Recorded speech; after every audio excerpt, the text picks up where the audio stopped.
Today, I want to talk about Operation Mahadev, not as a breaking news headline, but as a case study in how counterterrorism is evolving in one of the most complex security environments in the world. Hello, everyone. I am your host, Meet Shah. Welcome to Diplomat's Desk. This is a story about intelligence that matures over time, terrain that shapes strategy, coordination that replaces improvisation, and evidence that outlasts gunfire. Operation Mahadev unfolded between July 27th and July 28th, 2025 in the Lidwas Harwan Dara forest belt near Dachigam National Park, approximately 20 kilometers from Srinagar. What makes this operation significant is not just who was neutralized, but how it was done, why it was done, the way it was, and what it tells us about the future of counterterrorism. Let us begin with geography because in Kashmir, terrain is never neutral.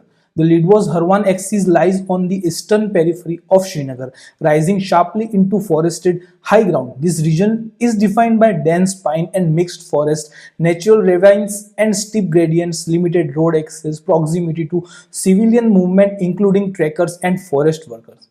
This terrain favors concealment, not confrontation. For terrorist elements, such geography offers temporary sanctuary, reduced electronic visibility, multiple escape vectors. For security forces, it presents limited lines of sight, communication challenges, high risk of ambush. Any operation here must therefore be intelligence led, not reactionary. Operation Mahadev was designed with this understanding at its core. This operation did not begin in July. It begins weeks earlier with persistent intelligence collection, analysis, and validation. Inputs suggested presence of high-value terrorists in the border Dachigam region, use of non-standard communication methods, attempts to avoid conventional mobile networks. A critical breakthrough came through signal intelligence, specifically the detection of satellite-based communication activity inconsistent with civilian patterns. One such device, reportedly a Huawei satellite phone, generated identifiable pings to the Inmarsat 4 F1 satellite. This is important, but not for the technical fascination. The strategic point is this: even the most advanced attempts at communication concealment leave footprints.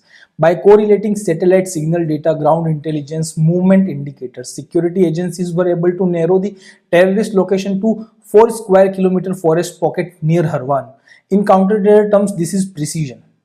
One of the defining features of Operation Mahadev was interagency integration. The operation involved the Indian Army's Chinar Corps, 24 Rashtriya Rifles, 4 Para-SF, the Central Reserve Police Force, Jammu and Kashmir Police. This matters more than it sounds. Counterterrorism fails not because of lack of firepower, but because of fragmented intelligence, jurisdictional friction, delayed coordination. Operation Mahadev reflected years of doctrinal evolution, unified command intent, shared intelligence platform, clear operational roles. There was no competition for credit, only clarity of purpose. Contrary to popular imagination, elite counter-terror units do not always strike fast. In fact, speed can be a liability in forest operations. Gradual tightening of the cordon, domination of high ground, silent movement, denial of escape routes. There was no frontal assault. Why? Because dense foliage reduces engagement clarity. Civilians may unknowingly enter the area. Terrorists rely on confusion to break contact. Instead, the objective was certainty before contact. At approximately 8 a.m. on July 28, aerial surveillance confirmed the terrorist location beneath forest cover. Only then did ground teams move. When contact was finally established, it was brief and localized. There was no prolonged firefight, no collateral damage, no civilian casualties. 3 terrorists were neutralized. Suleiman Shah, also known as Hashim Musa Abu Hamza Yasir. This was not an ordinary cell. Hashim Musa was reportedly a former Pakistan Army Special Service Group commando infiltrated into India as early as September 2023. This detail is analytically significant. It points to professional military-grade training, long-term deployment planning, external facilitation. These were not impulsive actors, they were embedded operatives. Following the encounter, forces recovered a substantial cache of material including 2 Kalashnikov rifles, 1 M4 carbine, ammunition and RDX, 2 satellite phones, communication equipment, solar charging system, medical supplies and dry rations, a GoPro body camera harness, 2 Aadhaar cards belonging to residents of Ganderbal and Srinagar. This inventory tells us several things. First, the terrorists were prepared for extended operations, not a single strike.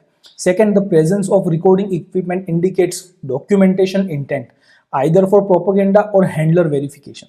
Third, and most troubling, the Aadhaar card suggests local facilitation networks, a challenge that persists long after an encounter ends.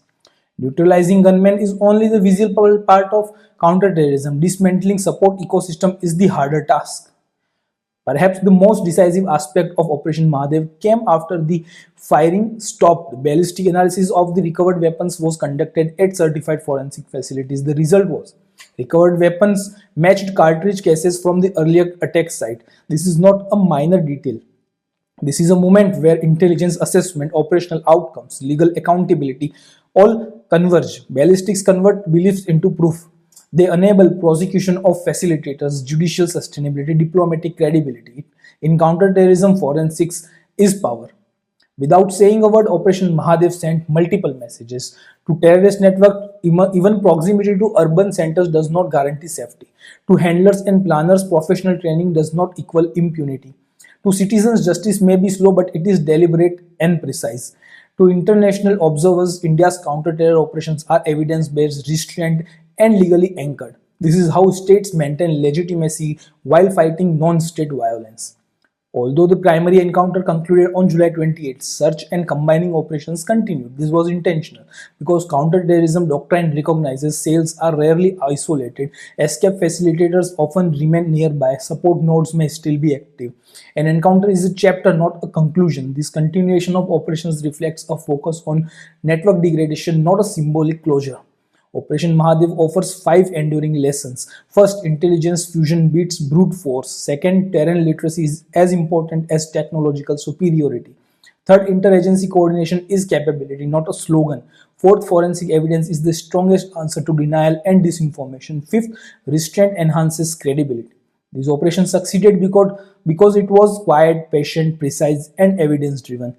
Now, to conclude, Operation Mahadev will not be remembered for dramatic footage. It will be remembered for how uncertainty was narrowed, how terrain was mastered, how agencies worked as one, and how accountability was proven. In an era where terror seeks spectacle, Operation Mahadev demonstrated something far more powerful, the discipline of the state.